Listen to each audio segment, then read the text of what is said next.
완전히 죽었구나라는 설교. 그래서 일단은 인터넷에 올리긴 올리는데 공유하기 싫고 그럴 때가 있어요. 그러면 사실 공유 안 할 때도 있습니다. 이거는 그냥 짱 박아두고 숨겨놔야지.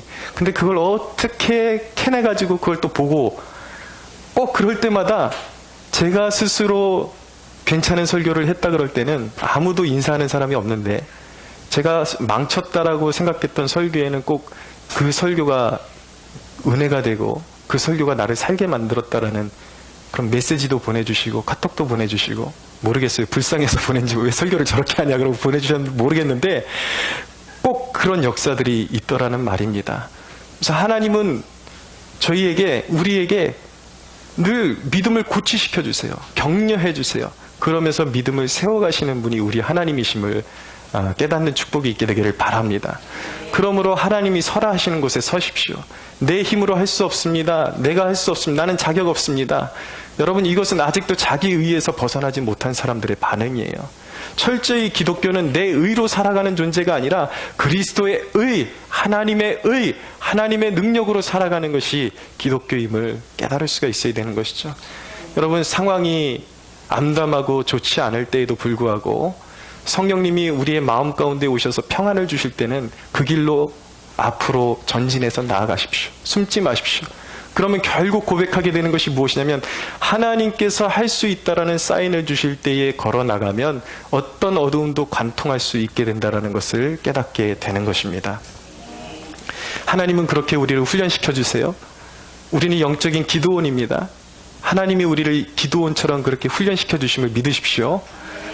두 번째는 우리에게 도전해오는, 우리의 불신을 조장하는 그러한 환경에 대해서 도전하고 앞으로 나아가기로 결단할 때 우리의 믿음은 강력해지는 것입니다. 오늘 본문에 보면 이제 배에 타고 풍랑을 만난 제자들이 혼비백산이 된 그런 장면을 보이고 있습니다. 그때 이들이 괴로워할 때 주님께서 바다 위로 유유히 걸어오세요. 27절에 보니까 안심하라, 나니 두려워하지 말라 라고 말씀합니다. 베드로가 대답하여 이르되 주여, 만일 주님이시거든 나를 명하사 물 위로 오라 하소서. 넘실대는 삼킬 듯한 파도 위로 베드로가 도전합니다. 주님, 만일 주님이시여든 나를 물 위로 오라 하소서. 그럼 베드로가 기네스북에 오르기 위해서 이런 고백을 했을까요? 베드로가 최초로 물 위를 걸어본 사람이라는 것을 자랑하기 위해서 성경이 이런 말씀을 기록하고 있을까요? 전혀 아닌 것입니다. 베드로는 넘실대는 물에 함몰되고 두려움에 사로잡힌 존재가 되기보다 넘실대고 자기를 삼키듯 몰아쳐오는 그 물 위에 서기를 원했던 것입니다. 주님이 도우신다면 능히 자신이 그 일을 할 수 있으리라고 그가 믿었던 것입니다. 여러분, 신앙인들 가운데는요, 험난한 문제가 닥쳐오면은 그 시험을 통과하긴 통과오는데 거의 만신창이가 돼서 통과하는 사람들이 있습니다. 상처받고 쓰라린 가슴 쓸어내리고 불신하고 원망하다가 가까스로 얻어 터져가지고 피투성이가 돼서 시험을 통과하는 사람들도 있어요. 어쨌거나 시험을 통과하지만 그러나 물 위를 걷는 믿음을 가진 사람이 있다는 거죠. 휩쓸리는 파도에 몰아치고 거기서 정신없이 휘둘리다가 시험을 통과하는 사람이 아니라 당당하게 그 물 위에 서서 시험을 통과하는 믿음의 거장들이 존재한다라는 것입니다.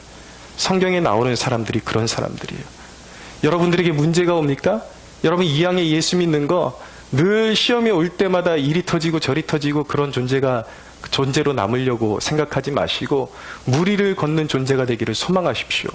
문제가 올 때 주님 고백하십시오. 내가 이 문제 위에 올라서고 싶습니다. 주님이 여러분들에게 오라는 확신을 주실 때 마음이 평안이 있어요. 그러면 그 문제 위로 올라서십시오. 거기서 하나님의 능력을 맛보게 될 것입니다. 느헤미야라는 사람이 있습니다. 그의 고국에 대한 소식을 들었어요. 그런데 고국의 성벽이 다 불타고 처참한 지경이 되었다라는 소식을 듣게 되었습니다. 이 암담한 소식을 듣게 된 느헤미야는 현실 도피적인 그러한 태도를 보이지 않았습니다.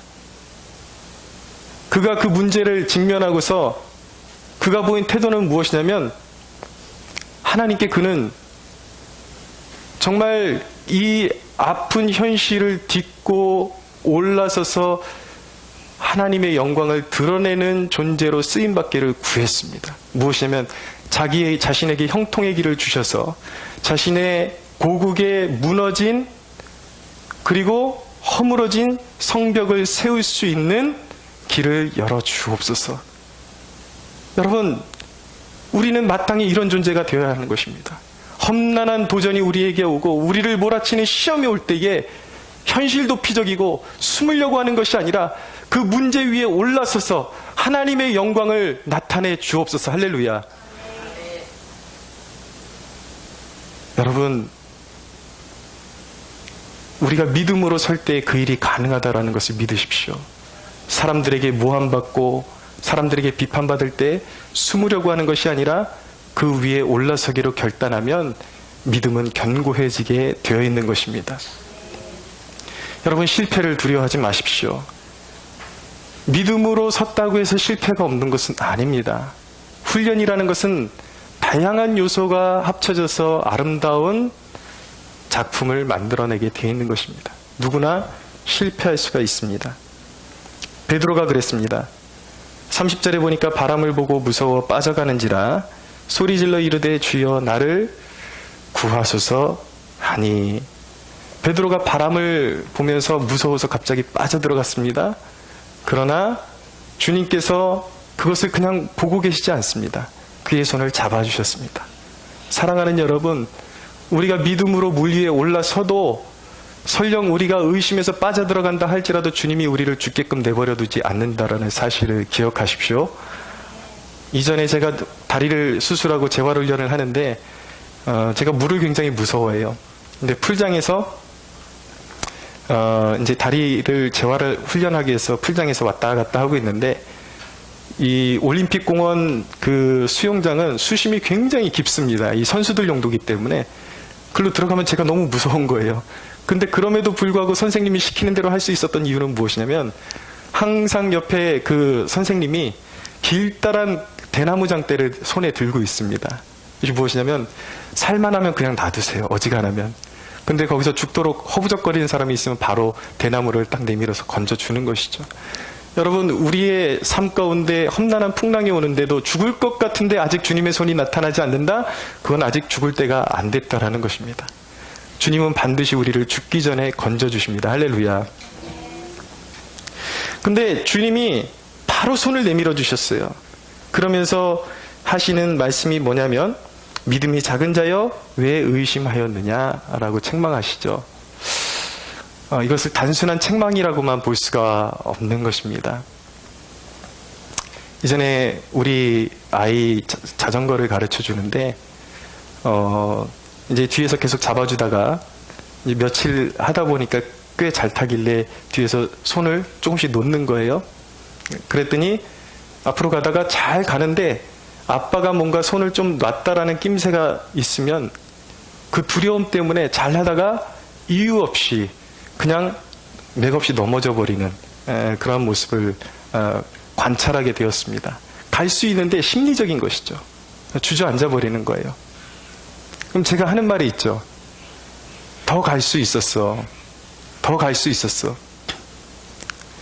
여러분, 이것은 단순한 책망이 아니고 믿음을 격려하는 것입니다. 믿음을 격려하는 과정인 것입니다.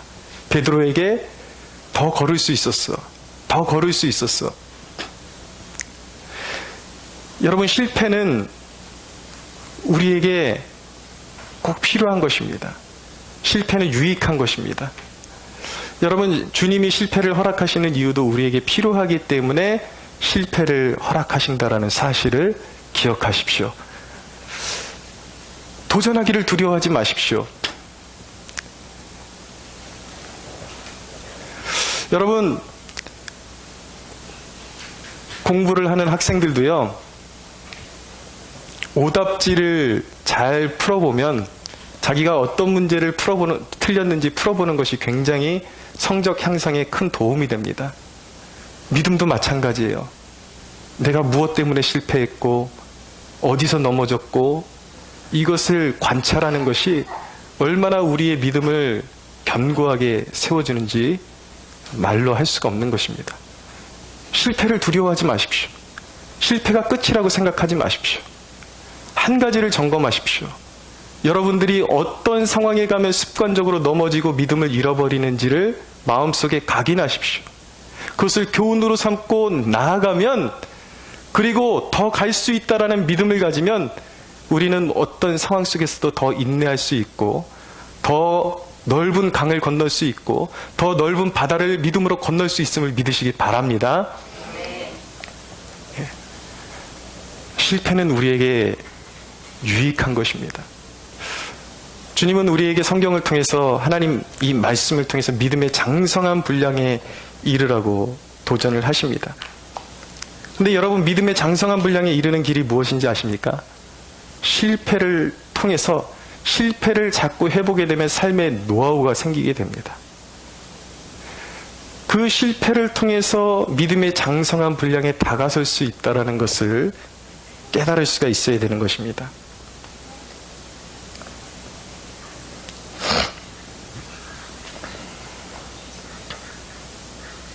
히브리서 5장 14절은 말씀합니다. 단단한 음식은 장성한 자의 것이니 그들은 지각을 사용함으로 연단을 받아 선악을 분별하는 자들이니라 라고 말씀합니다. 실패를 교훈으로 삼는 자들은 깊은 영적인 통찰력이 생깁니다. 그리고 하나님의 말씀을 내면화시키는 사람들은 영적인 지각이 생깁니다. 그 영적인 지각을 가지고, 내면화된 말씀을 가지고 세상을 바라보고, 그 지각을 가지고 세상을 판단하고, 환경을 판단하고 결정하고 믿음으로 앞으로 걸어갈 수 있는 사람이 바로 믿음의 장성한 분량에 이른 사람이라는 것을 알 수 있게 되기를 원합니다.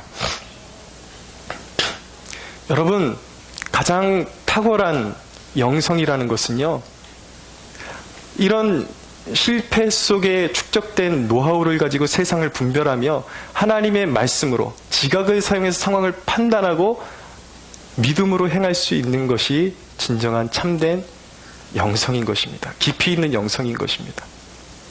마틴 루터라는 사람이 그랬거든요. 항상 그는 기도할 때 이렇게 기도했다고 합니다. 주여, 내가 품은 뜻이 바로 주님의 뜻인 줄로 믿고 이행하겠습니다. 어떻게 보면 좀 이상한 말 같죠? 그건 자기를 주장하는 내용 아닌가? 그런데 그런 것이 아닙니다. 마틴 루터의 내면 속에 하나님의 말씀을 부단히 내면화시키고 그 말씀으로 세상을 판단하고 그 말씀에 순종하기를 원하는 마음, 말 그대로 주님이 내 안에 계시고 내가 주님 안에 계시고 그리스도 평소의 훈련을 통해서 그리스도와의 온전한 연합을 추구했던 삶이었기 때문에 이런 고백을 할 수가 있었던 거예요. 주님, 내가 지금 이 시간 무엇을 선택해야 되고 어디로 가야 할지 모르지만, 지금 앞이 보이지 않고 주님의 음성이 내 귀로 들려오는 것도 아니지만, 그렇지만 주님의 말씀을 의지해서 내게 주신 지각으로 상황을 판단하고 내가 선택하는 것이 곧 주님의 길인 줄로 믿습니다라고 고백하는 거예요. 이것이 믿음의 길이라는 것입니다. 장성한 사람의 삶이라는 것입니다. 여러분, 자기의 순간적인 어떤 느낌, 감정에 의존하는 것보다 믿음에 의존해서 상황을 분별하고 해치고 나아가는 것이 위대하다라는 것을 성경은 이미 말씀하고 있습니다. 많은 사람들이 자기의 감정과 그런 자기의 어떤 순간적인 감정에 의존하는 것이 굉장히 탁월한 것인 줄로 알고 있는데, 거기서 많은 실수와 오류가 생기게 되는 것입니다. 그러나 여러분, 성경의 역사는 믿음의 역사예요. 우리가 추구해야 되는 것은 주님과 하나 되기를 추구해야 하는 것이며, 말씀이 내면에 대해서 말씀으로 세상을 투영해서 볼 수 있는 지각을 소유하기를 사모해야 하는 것입니다. 할렐루야. 히브리서 11장은 말씀합니다. 아브라함은 시험을 받을 때 믿음으로 이삭을 드렸으니 그는 약속들을 받은 자로되 그 외아들을 드렸느니라. 그에게 이미 말씀하시기를 내 자손이라 칭할 자는 이삭으로 말미암음이라 하셨으니 그가 하나님이 능히 이삭을 죽은 자 가운데서 다시 살리실 줄을 생각한지라. 비유컨대 그를 죽은 자 가운데서 도로 받은 것이니라. 믿음으로 이삭은 장차 있을 일에 대하여 야곱과 에서에게 축복하였으며 믿음으로 야곱은 죽을 때에 요셉의 각 아들에게 축복하고 그 지팡이 머리에 의지하여 경배하였으며 믿음으로 요셉은 임종시에 이스라엘 자손이 떠날 것을 말하고 또 자기 뼈를 위하여 명하였으며 믿음으로 모세가 났을 때 그 부모가 아름다운 아이임을 보고 석 달 동안 숨겨 왕의 명령을 무서워하지 아니하였으며 믿음으로 모세는 장성하여 바로의 공주의 아들이라 칭함을 받기를 거절하고 도리어 하나님의 백성과 함께 고난받기를 잠시 죄악의 낙을 누리는 것보다 더 좋아하고 그리스도를 위하여 받는 수모를 애굽의 모든 보화보다 더 큰 재물로 여겼으니 이는 상 주심을 바라봄이라. 할렐루야. 믿음의 조상들, 성경의 인물들이 무엇을 선택하고 나아가는 모든 방침은 믿음으로 행했다라는 것입니다. 여러분, 직관에 너무 의존하려고 하지 마십시오. 예컨대 아주 여러분들에게 신앙에 도움이 되고자 구체적인 예를 하나 드리면, 여기에 삶이 어려운, 경제적으로 어려운 누군가가 있다고 생각해 봅시다. 그리고 나에게도 녹록치는 않은데 아주 내 생활을 위해서 작은 돈이 있는데 이것을 저 사람에게 넘겨줘야 될 것이냐, 넘겨주는 것이 하나님의 뜻이냐 아니냐, 많은 사람들이 그럽니다. 기도해보고 한다 그러죠. 근데 소리가 들려오지 않아요? 그럼 주님의 뜻이 아닌가 보다 그러고 그냥 외면할 때도 있습니다. 이런 식으로 상황을 판단하는 게 아니라는 것이죠. 여러분, 상황은 두 가지가 있습니다. 가능한 상황은. 그에게 주지 않을지라도 하나님은 내가 필요로 해서 내가 취하기로 결단하면 하나님은 그것을 인정해 주십니다.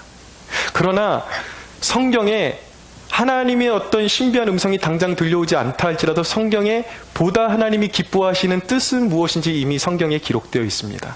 나보다 가난한 이웃을 더 사랑하고 더 존중해주고 그를 아껴주는 것이 이미 하나님의 뜻이라는 것을 알게 되는 것입니다. 그러면 어떤 신비한 음성이 들려오지 않아도 믿음으로 그에게, 나에게도 소중한 물질이지만 그에게 넘겨줄 때에 하나님의 기쁨이 될 수 있다라는 것입니다. 할렐루야. 갈라디아서는 심은 대로 거둔다라고 말씀하고 있어요. 믿음으로 심은 것, 내가 믿음으로 뭔가 들리지는 않았지만 분명히 하나님께서 무언가 감동을 진하게 주실 때도 있어요. 그때는 그 말씀에 순종하면 되는 것입니다. 그런데 그런 진한 감동이 없다 그래서 주님의 음성이 없는 것이 아니에요. 이미 주님은 말씀하고 계십니다. 그것을 따라서 믿음으로 심으면 믿음의 열매가 맺혀지는 것이, 그게 믿음의 법칙임을 깨달으시기를 바랍니다. 무엇이든 믿음으로 행하십시오. 거기서 좋은 열매가 일어나는 것입니다. 믿음으로 행하면 기적이 일어나는 것입니다. 믿음으로 행하면 거기에 구원이 있는 것입니다. 할렐루야.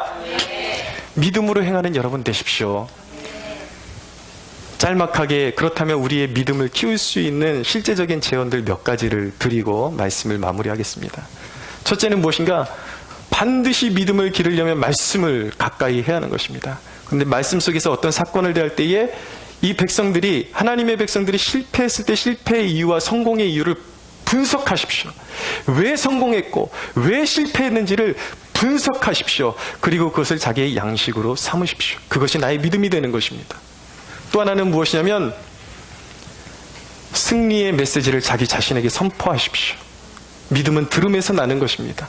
믿음이 약해질 때 승리의 메시지를 나에게, 말씀을 선포할 때 그것이 나의 믿음이 됨을 믿으시기 바랍니다.